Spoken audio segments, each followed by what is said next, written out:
नमस्कार, आदाब, सत श्री अकाल। आप सबका इस वीडियो पे वेलकम है। तो आज हम फ्रीडम स्ट्रगल के सेकंड लेक्चर पे हैं।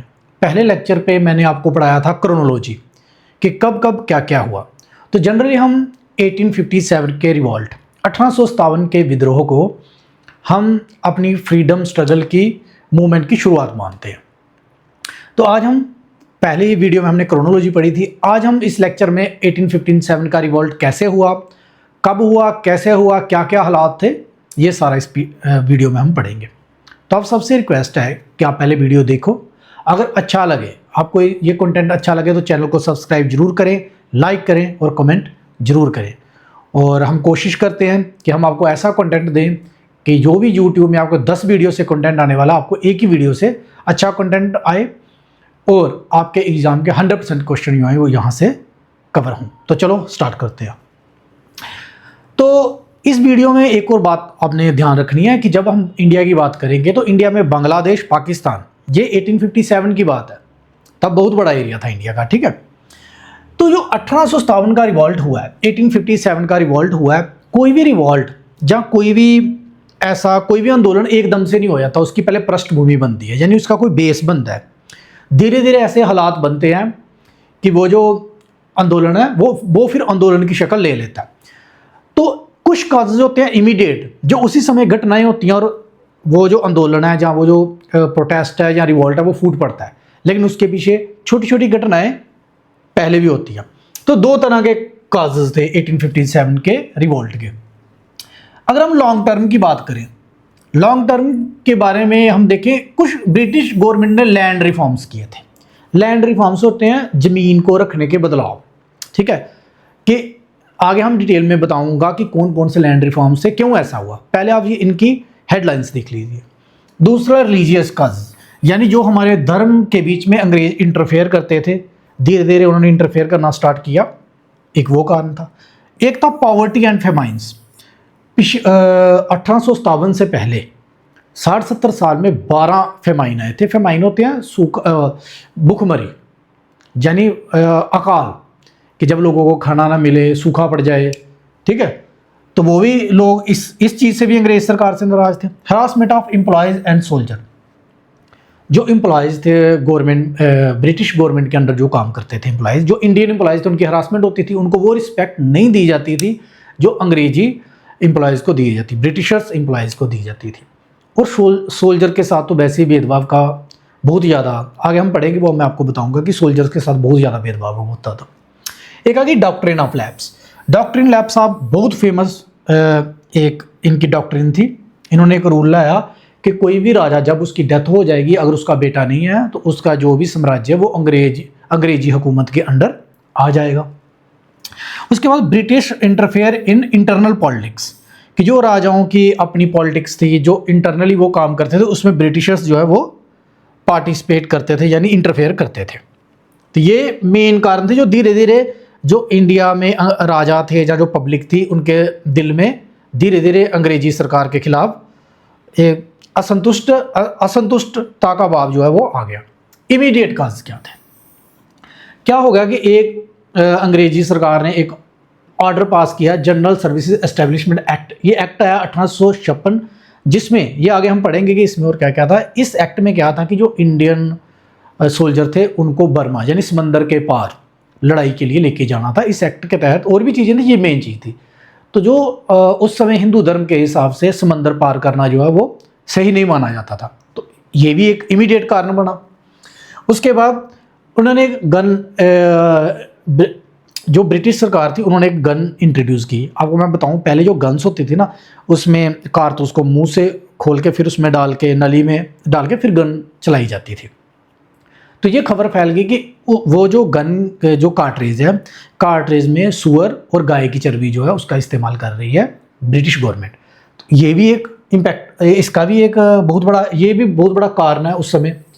दूसरा हैंगिंग ऑफ मंगल पांडे। जो मंगल पांडे थे उनको फांसी की सज़ा दी गई। आगे हम डिटेल में सारा पढ़ेंगे, ये मैं सिर्फ अभी हेडलाइन बता रहा हूँ। और एक डॉक्ट्रिन ऑफ लैप्स जो है वो दोनों जगह लॉन्ग टर्म में धीरे धीरे वो अलग अलग राज्य जो है वो अंग्रेजी सरकार अपने अंडर करती गई।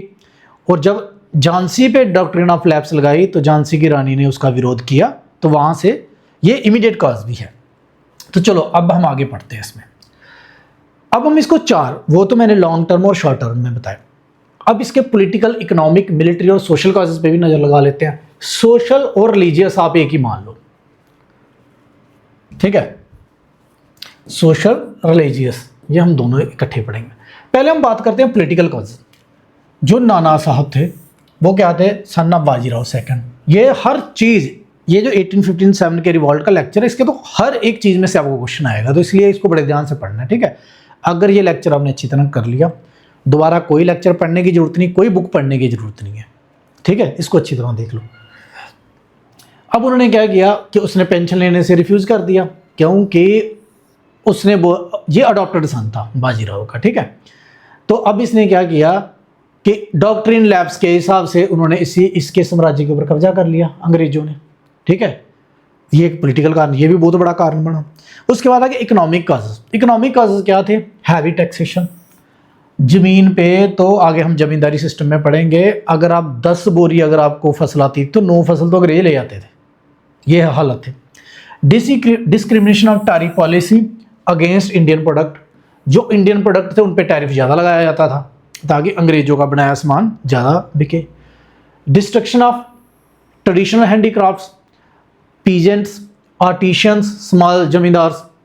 इसमें क्या हो गया कि जब ब्रिटेन से सामान बन के इंडिया में बेचने के लिए आता था, तो जो यहाँ के आर्टिशियन थे वो कम्पीट नहीं कर पाते थे, तो उनकी फैक्ट्रियाँ भी इम्पैक्ट कर रही थी। जो छोटे ज़मींदार थे वो भी जो भी इनकी नीतियाँ थी उससे दुखी थे।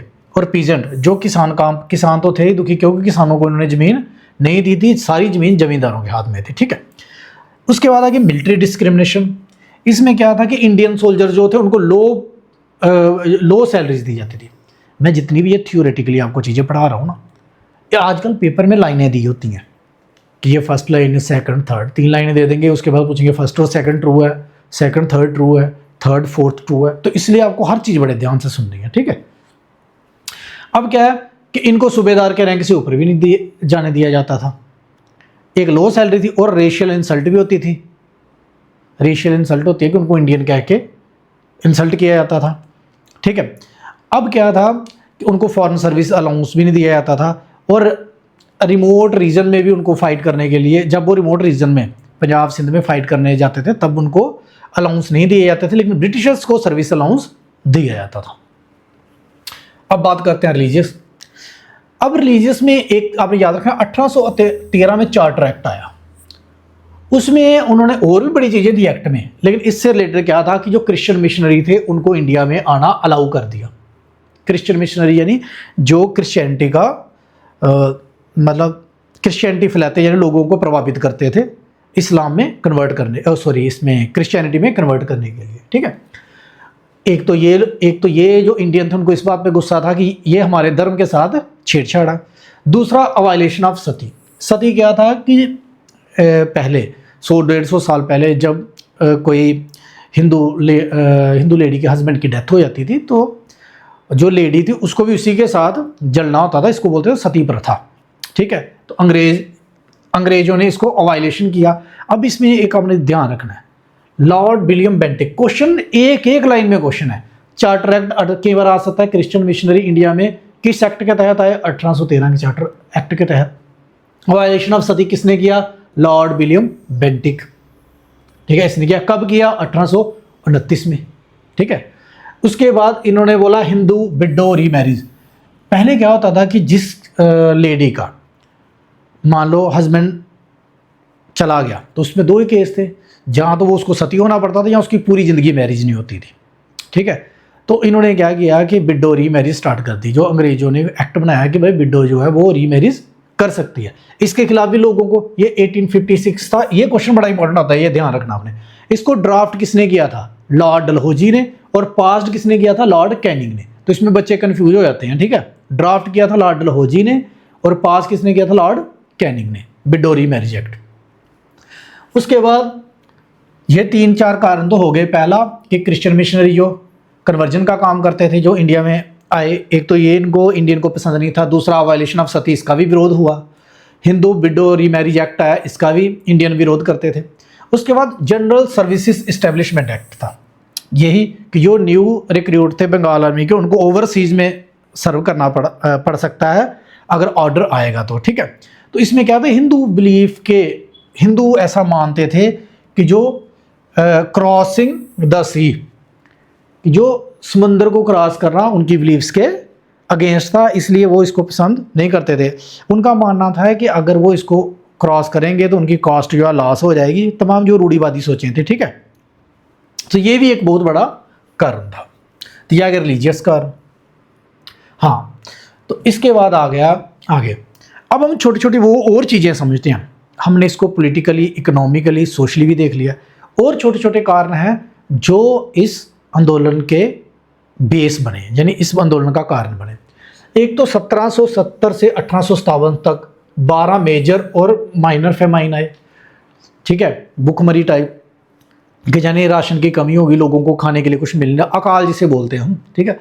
1837 में इंग्लिश को कोर्ट लैंग्वेज बना दिया। ऑफिशियल लैंग्वेज क्या बोला उन्होंने कि इंग्लिश होगी, पहले क्या होती थी फारसी, ठीक है, फारसी। अगर 1854 में इंग्लिश जो है मैंडेटरी होगी गवर्नमेंट सर्विस के लिए, पहले उन्होंने कोर्ट लैंग्वेज बनाई, फिर उन्होंने 1844 में क्या बोला कि भाई इंग्लिश ही जो है वो मैंडेटरी है, सारा काम इंग्लिश में ही होगा। तो इसमें जो इंडियन थे उनको लगा कि हमें तो इंग्लिश आती नहीं है, तो इट मीन्स हम गवर्नमेंट जॉब नहीं कर सकते, हम कोर्ट में काम नहीं कर सकते। तो ये भी एक असंतोष का एक बहुत बड़ा कारण था। एक बहुत बड़ी घटना हुई थी 2 नवंबर 1824 में। ये 1857 से ऑलमोस्ट 33 साल पहले की ये घटना है। 14th नेटिव इन्फेंट्री जो थी उसने बर्मा जाने के लिए मना कर दिया। युद्ध चल रहा था, तो ब्रिटिश आर्मी में जो भी इंडियन थे उन्होंने बोला कि हम बर्मा लड़ने के लिए नहीं जाएंगे। तो अंग्रेज़ों ने ब्रूटली उनको ज़बरदस्त उनका जो प्रोटेस्ट था उसके ऊपर फायरिंग कर दी, ठीक है, और 180 सिपाही मारे गए। तो ये भी एक लोगों में उस समय एक भावना थी कि अंग्रेज़ों ने हमारे साथ गलत किया। तो अब ये याद रखना कि जो 2 नवंबर 1824 को आंदोलन हुआ था वो किसने किया था, 14th नेटिव इन्फेंट्री, और उनके लीडर थे बिंडा तिवारी। ये याद रखना, ये एग्जाम में आता है, ठीक है। बिंडा तिवारी जो थे वो उस समय लीडर थे और उनको भी मार दिया गया था अंग्रेज़ों के द्वारा। तो ये 30-35 साल लोगों के दिमाग में ये छोटी छोटी घटनाएं थी। तो आजकल एग्ज़ाम देखो सिंपल नहीं रह गया है।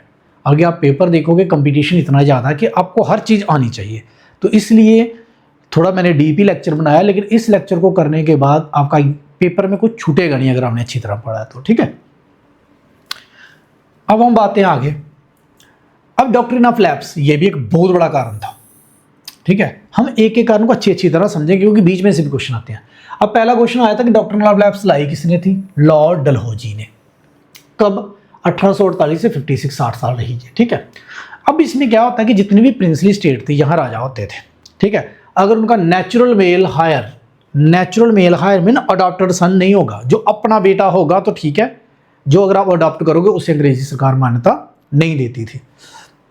कि अगर अपना नेचुरल हायर नहीं है तो वो जो स्टेट है वो लैप्स मानी जाएगी, ठीक है। तो इसलिए वो किसके अंदर आ जाएगी, ब्रिटिश कंट्रोल के अंदर आ जाएगी।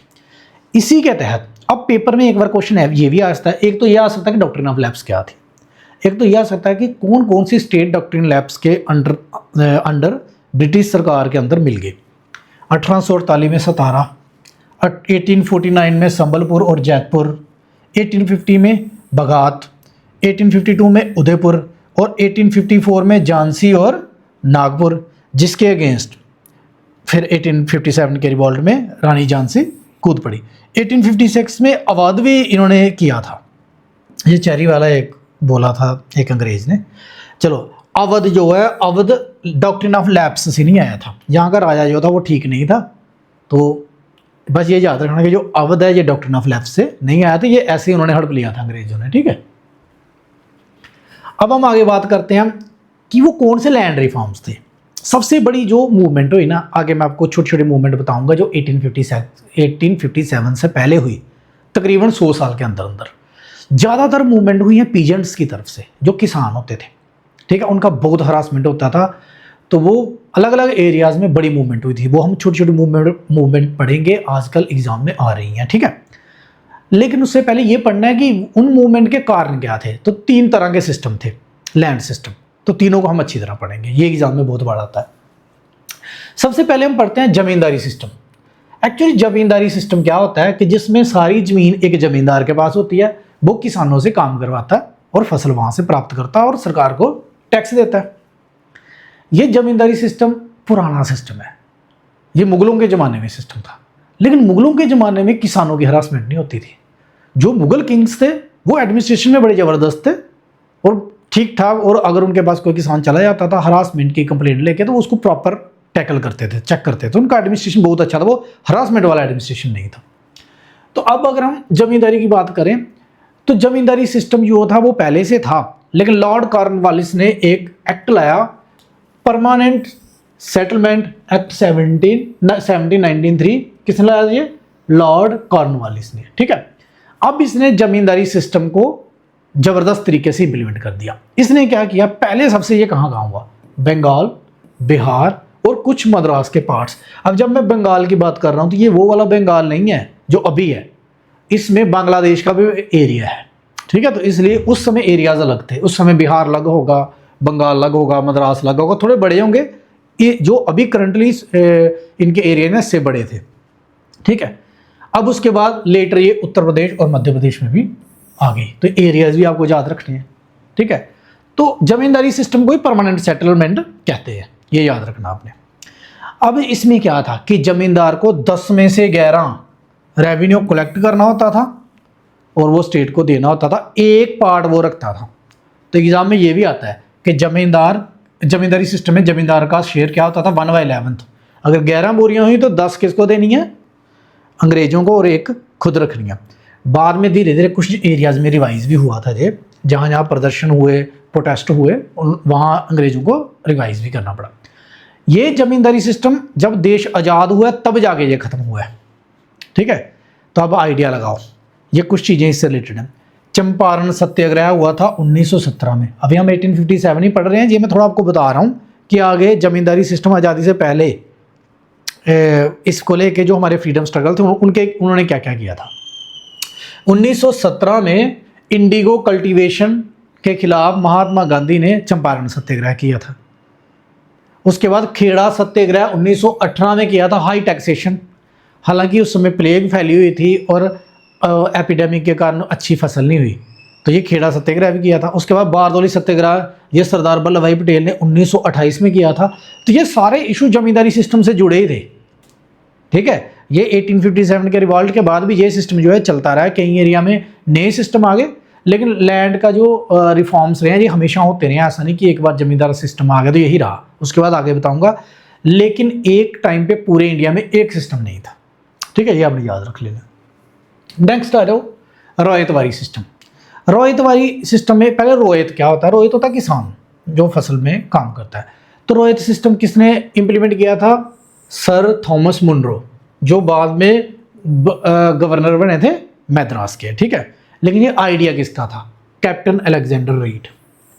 ये याद रखना, अगर पेपर में पूछा इंप्लीमेंट किसने किया है? Thomas Munro. आइडिया किसका था? Captain Alexander read. ठीक है, अब इसमें क्या किया इन्होंने, ये मद्रास और बॉम्बे में लगा था। ये वाला जो सिस्टम था इन्होंने मद्रास और बॉम्बे में ही इंप्लीमेंट किया था।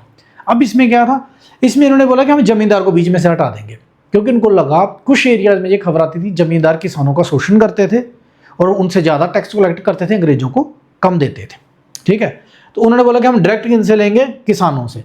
तो इस सिस्टम में यही एक वो है। 3 चीज़ें याद रखने वाली हैं। रोयतवारी सिस्टम में रोयत क्या होता है? रोयत जो है वो पीजेंट होता है, जो कल्टीवेटर है, यानी जो कल्टीवेट करता है, जो लगाता है फसल। दूसरा, ये किसने इंट्रोड्यूस किया? थॉमस मुनरो ने। कब इंट्रोड्यूस किया? 1820 में। आइडिया किसका था? Captain Alexander read. और किस किस एरियाज में किया? मद्रास और बॉम्बे के एरियाज में। रोयतवारी सिस्टम में इतना आपको याद रखना। नेक्स्ट आ जाओ, महलवारी सिस्टम। महलवारी सिस्टम को याद रखने का एक तरीका समझो। महलवारी सिस्टम में ये क्या करते थे कि एक गांव को महल मान लेते थे। ठीक है, महलवारी सिस्टम का ये कि वो गांव का एक हेड लंबरदार नियुक्त कर लेते, जैसे पहले जमींदार होता था, यहाँ एक लंबरदार बना लेते थे गांव का। ठीक है, तो उसकी जिम्मेवारी होती थी सारे गांव वाले इकट्ठे होकर फसल लगाते थे और सारा टैक्स इकट्ठा करके लंबरदार के थ्रू गवर्नमेंट को देते थे। ये महलवारी सिस्टम था। अब ये किसने लॉन्च किया? हॉल्ट मैकेंजी 1822 में, ठीक है।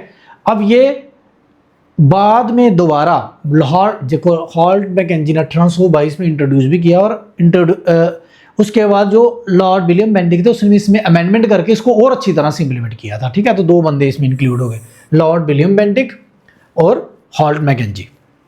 अब इसमें विलेज को क्या माना जाता था? महल माना जाता था, जो basic unit of revenue assessment होता था, ठीक है। अब जो उस गांव की सारी कम्युनिटी होती थी उसको रिस्पॉन्सिबल बनाया जाता था कि सारे मिलकर पेमेंट इकट्ठे करेंगे, लेकिन एक हेडमैन, एक बंदा हेड बनाया जाता था, उससे क्या बोलते थे? लंबड़दार, ठीक है। तो इसका मतलब लंबड़दार किस सिस्टम में था? माहलवारी सिस्टम में, ये याद रखना आपने, ठीक है। अब ये क्या था कि ये हाइब्रिड था, ये हाइब्रिड मॉडल था। इसमें क्या है कि जमींदार की जगह लंबड़दार आ गया, और इसमें किसान कल्टीवेटर भी डायरेक्ट इन्वॉल्व हो गया। तो ये रोयतवारी और जमींदारी दोनों का एक ब्लेंड था, ठीक है। तो इसको कहाँ कहाँ इंप्लीमेंट किया? North western provinces of Punjab, central India और छोटी छोटी डिविजन्स में इसको किया, ठीक है। तो ये 3 सिस्टम थे जिसके कारण इंडियन जो थे नाराज थे, क्योंकि तीनों में टैक्स बहुत ज़्यादा देना पड़ता था, और जमींदारी में तो जो पीजेंट थे, जो कल्टीवेटर थे, उनका तो बहुत ज़्यादा शोषण होता था, ठीक है। अब हम बात करते हैं, अब देखो ये आपको कारण समझा गया कि पहले मैंने बताया कि पॉलिटिकल कारण क्या थे, इकोनॉमिक कारण क्या थे, रिलीजियस कारण क्या थे, वो आपने देख लिए। फिर आपने पढ़ा कि वो कौन से सिस्टम थे जिसके कारण जो कल्टीवेटर या इंडियन रेवेन्यू से दुखी थे, लैंड रेवेन्यू से, वो भी आपने देख लिया। अब हम पढ़ेंगे कि वो छोटे छोटे आंदोलन हुए, ये आजकल एग्जाम में आ रहे हैं। छोटे छोटे आंदोलन थे जो 1857 से कोई 10 साल, 20 साल, 30 साल, 50 साल, पिछले 100 सालों में छोटे छोटे आंदोलन हुए, जिससे ये पता चलता है कि लोग इन चीज़ों के खिलाफ थे। इन्हीं आंदोलनों से हमें पता चलता है कि लोग संतुष्ट नहीं थे अंग्रेजी सरकार से, और धीरे धीरे अंग्रेजी सरकार का जो दमन था उसका विरोध हो रहा था। अब इसमें एक और बात याद रखनी है कि अंग्रेज, चलो वो हम इसके बाद में आपको बताता हूँ, पहले ये देख लो, ठीक है। पहला आ गया सन्यासी रिवॉल्ट। ये कहाँ हुआ है? ये शॉर्टकट, इसकी ज़्यादा डिटेल में नहीं जाना, ठीक है। यही पेपर में आएगा जो मैं बता रहा हूँ, ये ज़्यादा डीप में नहीं आएगा। सन्यासी रिवॉल्ट कब हुआ है? 1764 में। कहाँ हुआ है?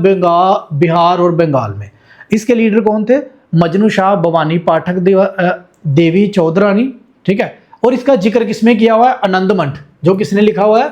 बंकिम चंद्र चटर्जी। ये आपने खुद ही याद रखना है कि आनंद मठ से भी पेपर आ सकता है कि आनंद मठ किसने लिखा है? बंकिम चंद्र चटर्जी ने। तो पेपर में ये भी आ सकता है कि सन्यासी जो रिवॉल्ट है कब हुआ था? 1764 में। किस किस एरिया में हुआ था? बिहार और बंगाल में, ठीक है। लीडर भी पूछ सकते हैं। तो इसका जिक्र किसमें है? इसमें क्या हुआ था, जो सन्यासी थे उन्होंने रिवोल्ट किया था, तो इसमें 150 सन्यासी को अंग्रेजी सरकार ने मार दिया था, एग्जीक्यूट कर दिया, जिसके कारण बहुत बड़ा प्रदर्शन हुआ था, ठीक है। उसके बाद एक रेवेलियन है, पैका रेवेलियन, ठीक है। ये कब हुआ था? उड़ीसा में। ये किसने किया था? Bakhshi Jagabandhu Vidyadhar, military commander of Khurd.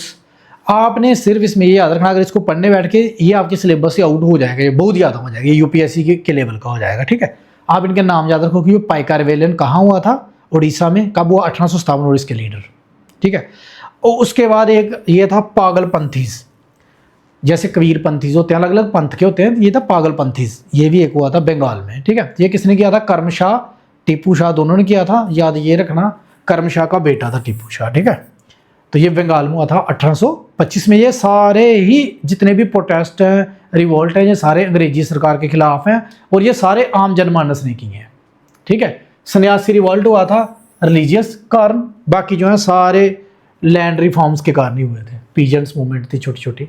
उसके बाद अहोम, ये असम का रिवोल्ट है, इसके लीडर थे असम गोमादर कुंवर। ये असम में हुआ है, याद रखना, 1828 में हुआ है। उसके बाद आ गया मोपला अपराइजिंग। मोपला अपराइजिंग 1836 में हुआ, मालाबार में हुआ। इसकी थोड़ी सी मैं आपको बता दूं, मोपला क्या होता है। मोपला एक मुस्लिम कम्युनिटी है, ठीक है, जो मालाबार हिल्स के पास रहते हैं। इनका क्या था कि वहाँ पे, इसमें ज़्यादा क्वेश्चन आ जाते हैं कि मैं तो इसमें थोड़ा समझाता हूँ। वहाँ मोपला कम्युनिटी मुस्लिम कम्युनिटी थी, और ज़मींदार सारे हिंदू ब्राह्मण थे, ठीक है।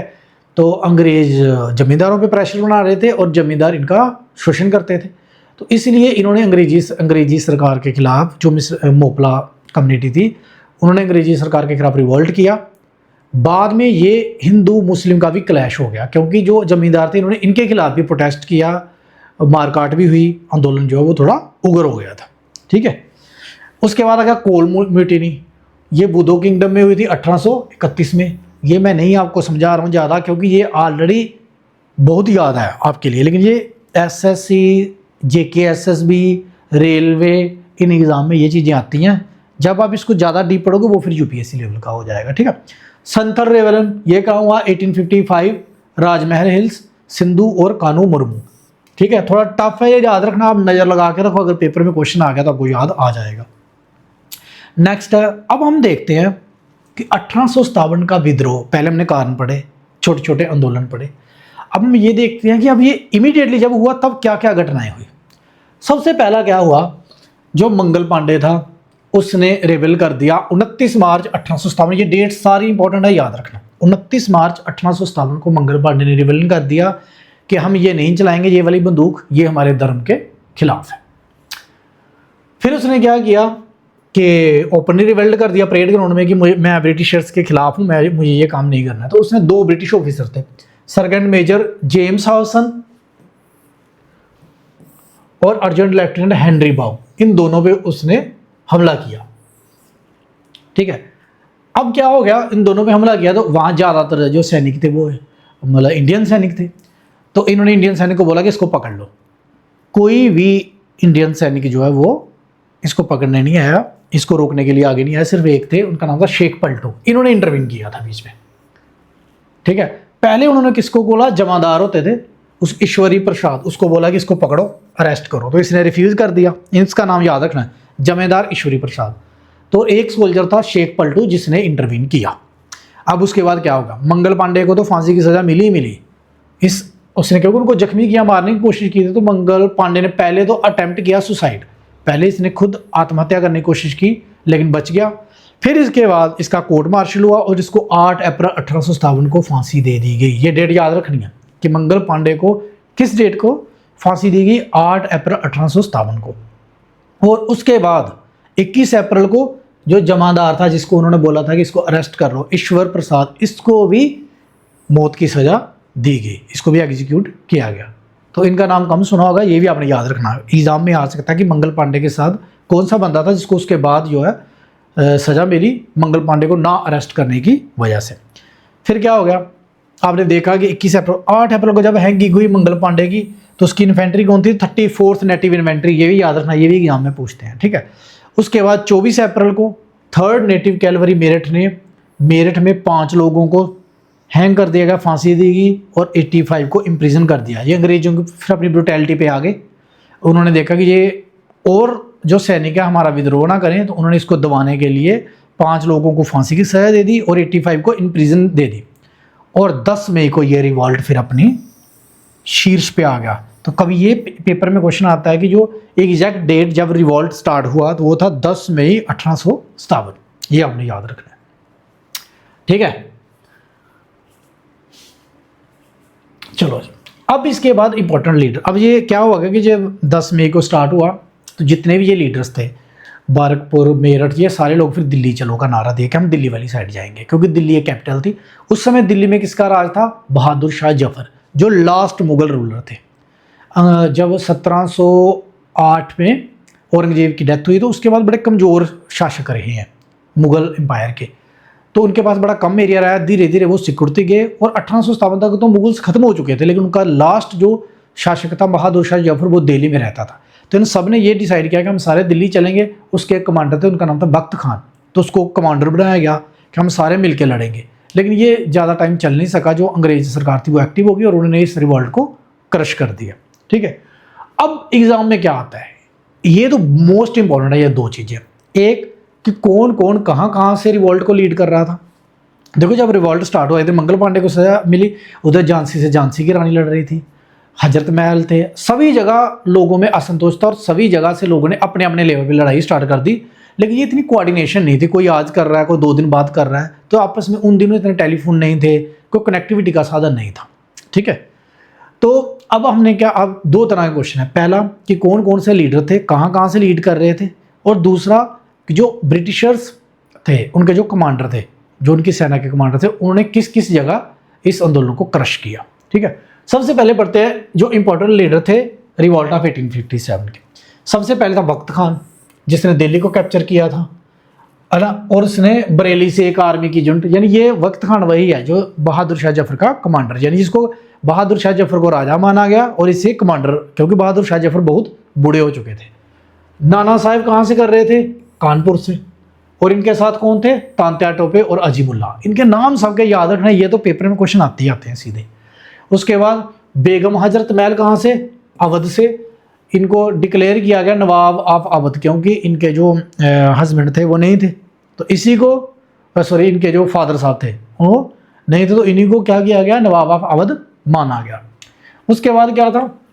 रानी लक्ष्मीबाई जो राजा गंगाधर राव की विडो थी, उन्होंने झांसी से लीड किया। ठीक है।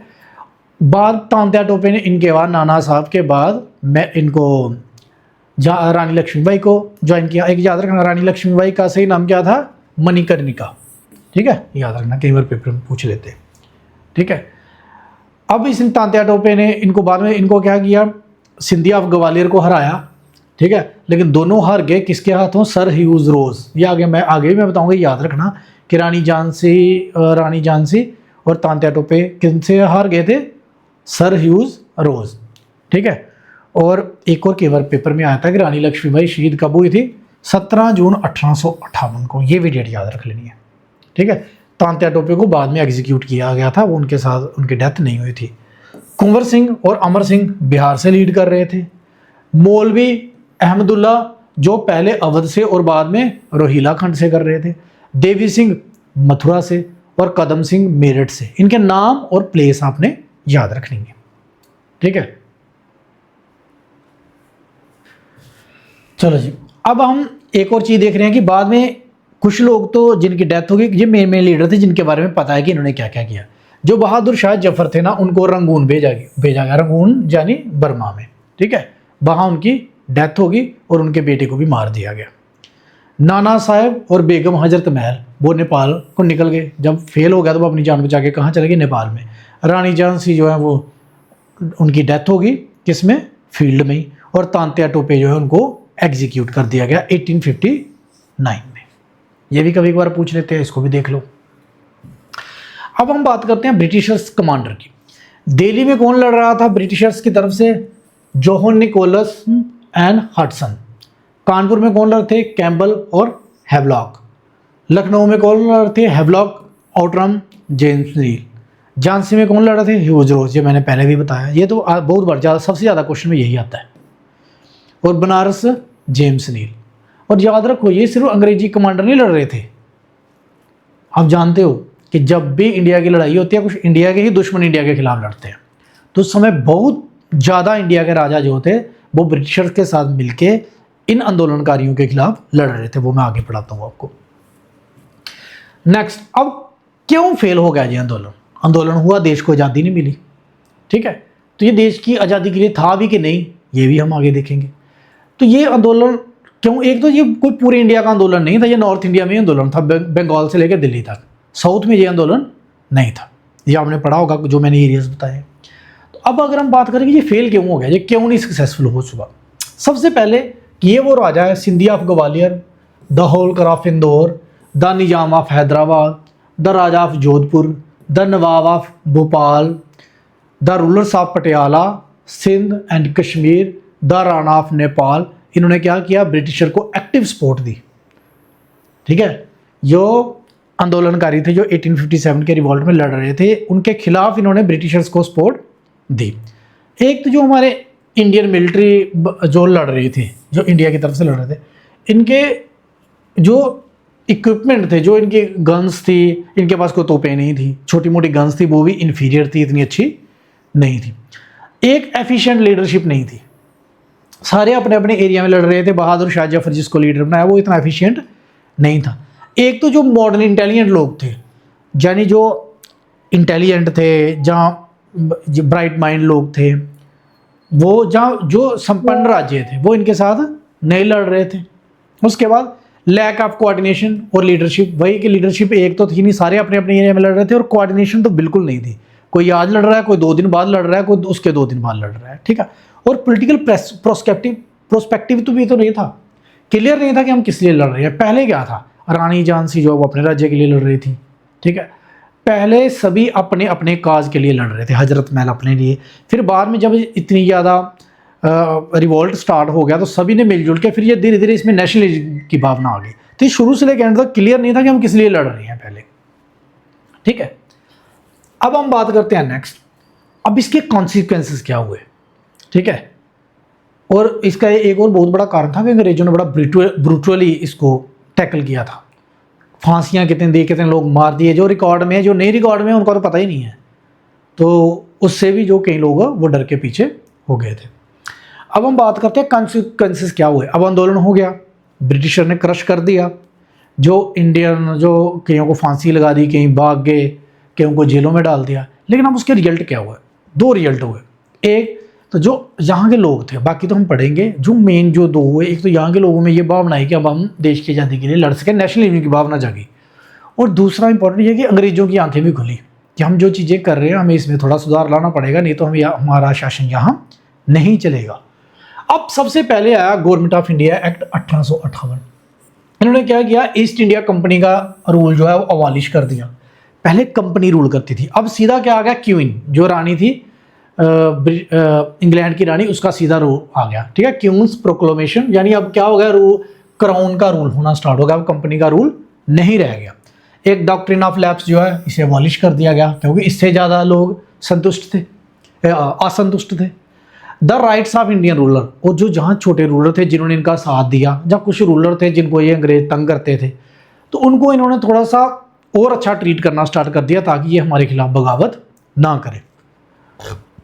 इन्होंने क्या किया, इंडियन सोल्जर की कमी की सेना में, यानी पहले एक बटालियन में 2 अंग्रेज अफसर होते थे, बाकी सारे इंडियन होते थे, चल जाता था। तो इन्होंने क्या किया कि इंडियन सोल्जर के नंबर कम किए। एक जो गवर्नर जनरल ऑफ इंडिया था ना, उसका रैंक बदल के क्या कर दिया गया, वाइसरॉय।